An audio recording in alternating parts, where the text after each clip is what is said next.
कहानी की शुरुआत होती है एक घने जंगल को दिखाते हुए। एक आदमी पागलों की तरह भाग रहा था, इस उम्मीद में कि शायद उसे इस जंगल से भाग निकलने का कोई रास्ता मिल जाए। लेकिन ये जंगल इतना घना था कि यहाँ से बाहर जाने का कोई रास्ता नहीं नजर आ रहा था। यह आदमी सूरज को देखते हुए आगे बढ़ता है, लेकिन अब सूरज भी धीरे धीरे ढल रहा था। मगर इस आदमी ने भागना नहीं छोड़ा। भागते भागते एक पॉइंट आया जहाँ एक बोर्ड पर लिखा हुआ था पॉइंट ऑफ नो रिटर्न, यानी वहाँ से कोई वापस नहीं जा सकता। साथ ही इस बोर्ड पर नंबर 108B लिखा हुआ था। ये देखकर वो और भी ज्यादा परेशान हो जाता है। धीरे धीरे अंधेरा और बढ़ने लगा और पूरे जंगल में एक अजीब सा खौफ फैल गया। तभी अचानक एकदम से सारे परिंदे उड़कर वहाँ से चले जाते हैं। इस आदमी के कई मील के सफर के बाद भी उसे पूरे जंगल में कोई भी एक जंगली जानवर नहीं दिखाई दिया। न जाने ऐसा क्या था जिसे जंगली जानवर भी डर रहे थे। डर के मारे वह आदमी और भी तेजी से भागने लगा, लेकिन कई घंटों का सफर करने के बाद वह आदमी अचानक एक जगह पर आकर रुक गया और उसके चेहरे पर मायूसी छा गई, क्योंकि उसके सामने वही 108 नंबर वाला साइन बोर्ड था जिस पर लिखा हुआ था पॉइंट ऑफ नो रिटर्न। अब आदमी को समझ आया कि चाहे मैं जितना भी भागूं पर इस जंगल से निकल नहीं सकता। इसलिए अब वो वहाँ छुपने की जगह ढूंढने लगा, लेकिन वहाँ उसे छुपने के लिए कोई सेफ जगह नहीं मिली। इसीलिए अब वो पेड़ के ऊपर चढ़ जाता है, पर तभी उस पेड़ की टहनी टूट गई, जिससे वो आदमी काफी ऊंचाई से नीचे जमीन पर आ गिरा। पेड़ से गिरने के बाद वो बहुत ज्यादा जख्मी हो चुका था। उसे काफी गहरी चोटें आई। इससे पहले कि वो बेहोश हो जाता तभी अचानक जमीन हिलने लगी और अजीब सी गुराने की आवाजें आने लगी। वो आवाजें सुनकर आदमी के गले में सांसें अटक गई। तभी अचानक कोई उसे खींच कर ले गया। खींचने वाला कौन था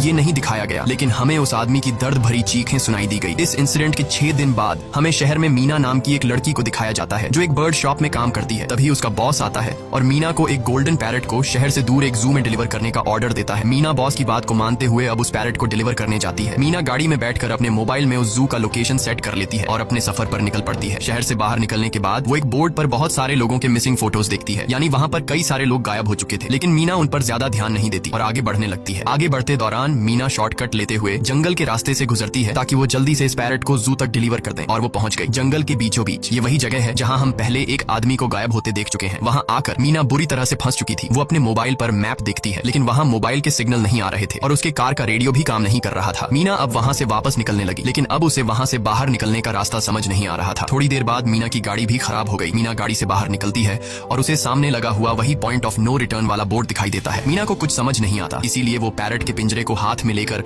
आसपास मदद ढूंढने आगे चली जाती है, लेकिन वहाँ आसपास किसी भी मदद का नामो निशान तक नहीं था। उसके बाद वो वापस उस जगह पर लौट आती है जहाँ उसने अपनी गाड़ी खड़ी की थी, लेकिन वहाँ से उसकी गाड़ी गायब हो चुकी थी। ये देखकर वो बहुत ज्यादा परेशान हुई। उसे लगा कि शायद वो उस जगह पर नहीं आई है जहाँ उसकी गाड़ी खड़ी थी, बल्कि ये किसी दूसरी जगह पर आ गई है और उसकी गाड़ी कहीं दूसरी जगह में खड़ी है, क्योंकि इस जंगल का हर एक पॉइंट एक ही जैसा दिखाई दे रहा था। अब अंधेरा भी गहरा होता जा रहा था। एकदम से पहले की तरह ही सभी परिंदे इन पेड़ों से उड़ जाते हैं। मीना को अब डर लगने लगा था, क्योंकि जमीन भी जोर जोर से हिल रही थी। मीना को वहाँ आसपास किसी के होने का एहसास होता है। तभी अचानक मीना को दूर किसी का साया नजर आया। मीना भागते हुए उसके पीछे आई, पर उसे वहाँ कोई भी नहीं मिला। तभी अचानक मीना को एक बूढ़ी